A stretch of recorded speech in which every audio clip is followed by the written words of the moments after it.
os 12 centros de pesquisas que vão fazer os testes da vacina produzidas numa parceria com o Instituto Butantan. O recurso é mais uma esperança contra a Covid-19. Quem traz as informações é a repórter da Rádio Bandeirantes, Mayra de Jaimo. Boa tarde, Mayra.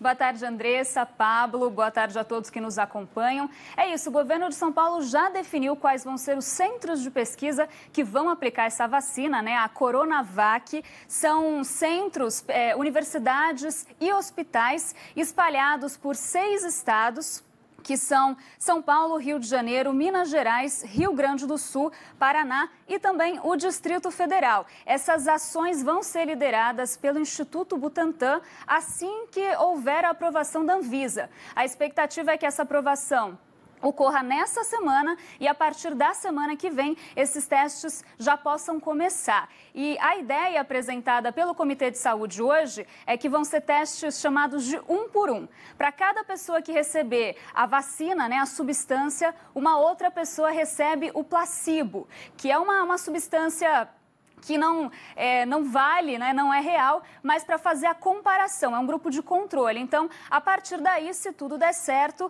a expectativa é que no primeiro semestre de 2021 a gente possa começar a aplicar a vacina na população de São Paulo e do Brasil. Andressa. Mayra, o governador também anunciou a prorrogação das contas de água que serão mantidas, a isenção será mantida para as famílias mais carentes? Isso, ele anunciou que, em parceria com a Sabesp, foi prorrogado até o dia 15 de agosto a isenção, então, da conta de água para famílias de baixa renda. 2 milhões de pessoas em todo o estado de São Paulo são beneficiadas, a chamada tarifa social, que está vigente desde abril e agora foi prorrogada. Mas não foi comentado pelo governador se a isenção das tarifas de gás e de luz também será prorrogada, porque tecnicamente elas encerram agora em julho. Ô, Mayra, com relação a essa vacina é uma vacina chinesa, certo? Isso.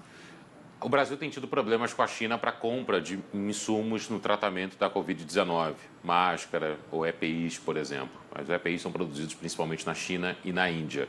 Como garantir, o governo deu alguma garantia de que esse produto realmente vai chegar aqui? A Andressa acabou de falar do Remdesivir, que é um medicamento produzido nos Estados Unidos, no tratamento da Covid-19, que o governo americano comprou praticamente 90% do lote, ou seja, concentrou do país.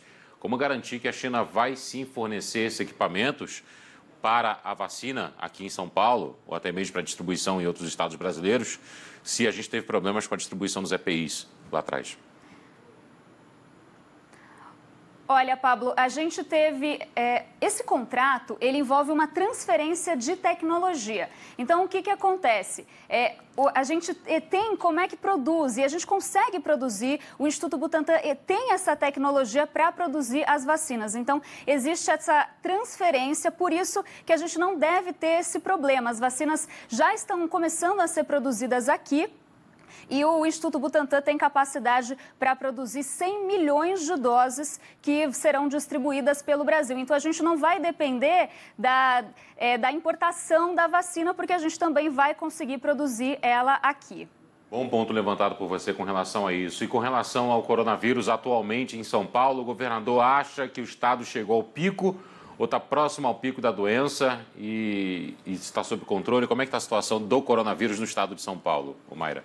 Bom, Pablo, sim, o governador acha que ele comentou hoje que a gente já chegou ao platô da doença no estado, que agora a tendência é o decréscimo, mas ainda há uma grande diferença da situação da epidemia na capital paulista, na região metropolitana de São Paulo e no interior. Eles fizeram um balanço dos últimos 30 dias para mostrar como é que foi o crescimento da doença. Então, a gente teve na capital um acréscimo de 90% no número de casos em junho e 57% no número de óbitos. No interior, nesse mesmo período, o acréscimo foi de 172% nos casos e 105% nos óbitos. Então, o interior é com um crescimento muito grande ainda da epidemia. Mas mesmo assim, segundo o agora coordenador do Centro de Contingência do Coronavírus em São Paulo, o Dr. Paulo Menezes, já há uma expectativa que na semana que vem o número de casos e óbitos no interior também comece a se estabilizar, Pablo.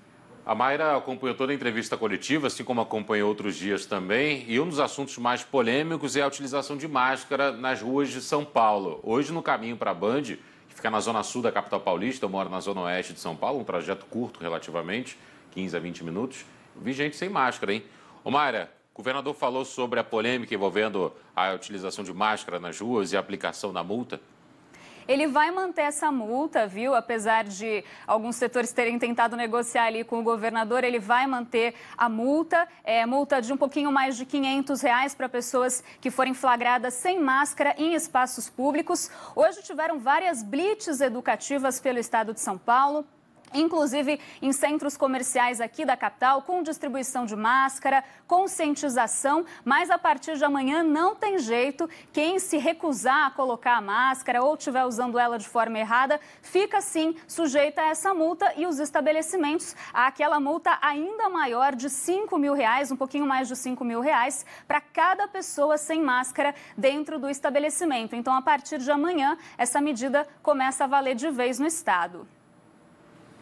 Pois é, Mayra, vamos acompanhar então para ver como vai ser essa fiscalização, salgado aí esse valor para o bolso, tanto os R$500 quanto os R$5.000 para o comerciante que for flagrado aí com alguém dentro do estabelecimento. Obrigada, Mayra, a gente volta com você em algum outro momento com mais informações aqui sobre São Paulo. A gente vai dar uma pausa agora, né, Pablo, para uma aguinha? Vamos tomar uma água. A gente volta daqui a pouco.